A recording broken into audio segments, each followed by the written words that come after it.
Watch San Antonio this year, and even though your roster is different than when you played them, how do you prepare for a team like this that you've seen so many times?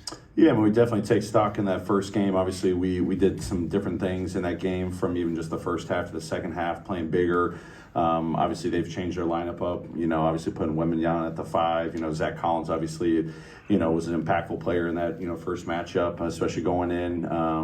Keldon Johnson coming off the bench, to give them some scoring punch. But system doesn't change no matter who's in. They do a really good job attacking in transition. That's something that we really felt in that first matchup. Really hurt us in the first half. We got better as the second half went on.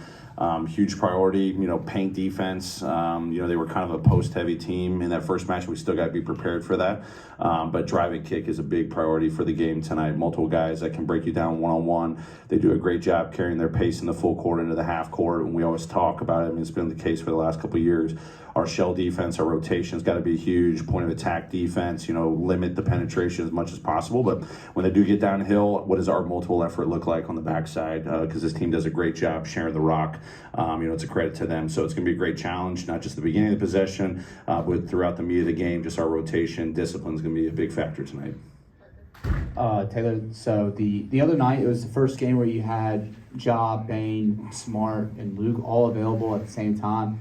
And now you can kind of roll out lineups with at least 2, 3, maybe you even rolled out all 4 of them together the other night as well. Just how are you looking forward to see how their skill sets just mesh together, especially as you are figuring out those substitution patterns with those 4 players? Yeah, we're hopeful over the next couple of games we can, develop as much chemistry as possible. Obviously, getting Luke last year, trying to see, his connectivity with, Ja, but then also the lineups with him and Dez on the floor. We're going to try to build that up. We're being smart with Luke as he's coming back, so, minutes aren't going to be crazy. Obviously, he played great the other night, which was awesome to see the confidence he had, the weeks leading up, throughout his training.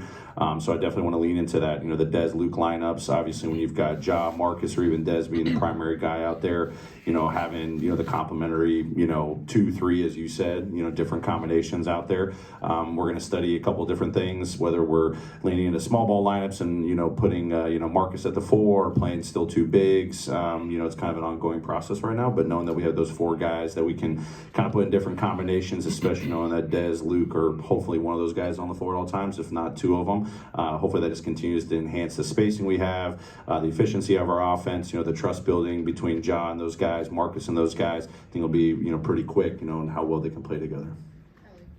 Coach, the pace of the game since Ja has been back has been about the same since before in the beginning of the season. How has that process been, getting him back acclimated, and how have you preached having control and having speed in the half court? Yeah, I mean, I think, the full court, luckily we were stressing even, when you don't have Ja, those first 25 games, just other guys that, are able to play, off of our defensive activity, or even when teams score, emphasizing kick-aheads. I think we did an okay job, but, we still got to do even better. The ball travels faster than the man, right? But I think our guys were embracing that. I thought Derek had, a responsibility in that. I thought Dez did a great job of that as well. Obviously, when you get Ja back, it's just inherent. That's, one of his superpowers.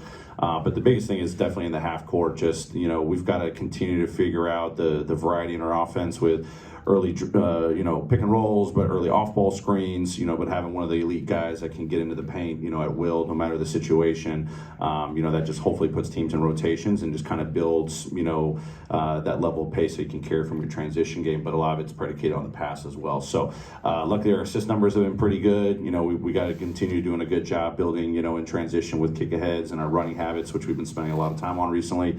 And then the half court, I stress it all the time, the next play mentality, but a lot of it's got to be built on touching the paint.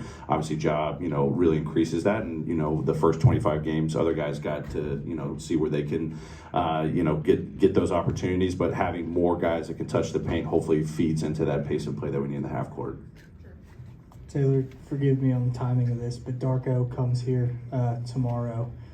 What made him such a great assistant coach for you guys, and what do you make of his opportunity in Toronto? Yeah, I'm super excited to see him tomorrow.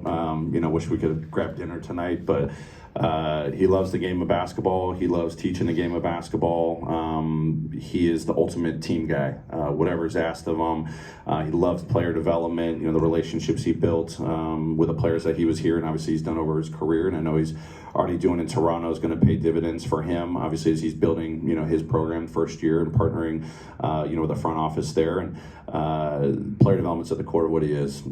Since his young days of playing basketball overseas, coaching overseas, everything was about teaching the game that he loved. He put passion and fire into it all the time. Obviously, I try to keep tabs as much as I can from afar now that we're in opposite conferences.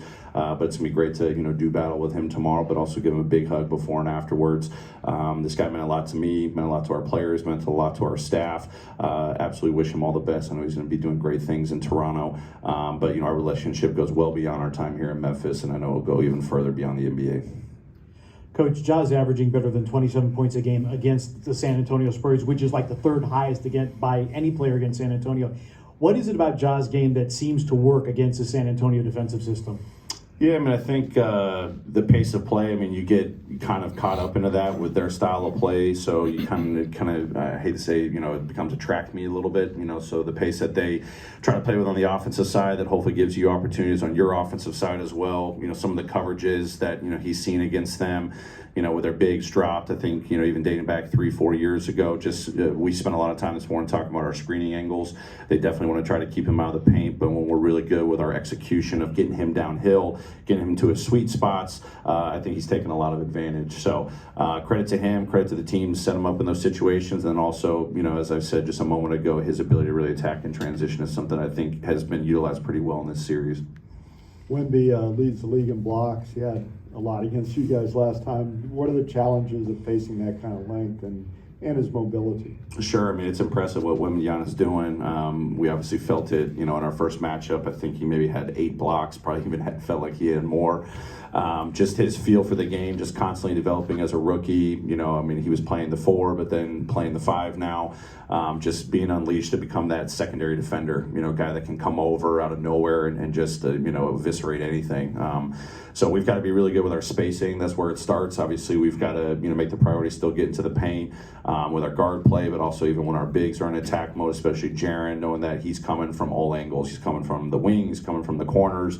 When we collapse the defense, you got to have that sixth sense that he's coming as well.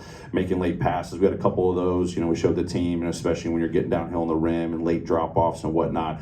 But when we get into that spot where you feel like you got the advantage for, that paint touch and that paint score, just know that your teammate's going to be open, knowing that he's collapsing and doing a great job. So no surprise, obviously, with his natural gifts, his feel for the game, obviously, as I said a moment ago, adapt into the NBA style of play.